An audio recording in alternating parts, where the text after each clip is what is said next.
এরকম বিএনপির বিরুদ্ধে অনেকে বিএনপি ছেড়ে চলে গেছে। বিএনপির কোনো ক্ষতি করতে পারে নাই, বরঞ্চ নিজেরা ক্ষতিগ্রস্ত হয়েছে। দেখেন বিএনপির অনেক বড় বড় নেতা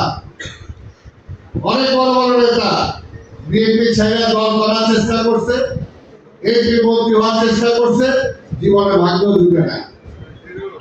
বিএনপি তাদেরকে রাষ্ট্রপতি বানাইছে, মন্ত্রী বানাইছে, কিন্তু বিএনপি ছেড়ে যাওয়ার পরে একটা এমপি হইতে পারে নাই।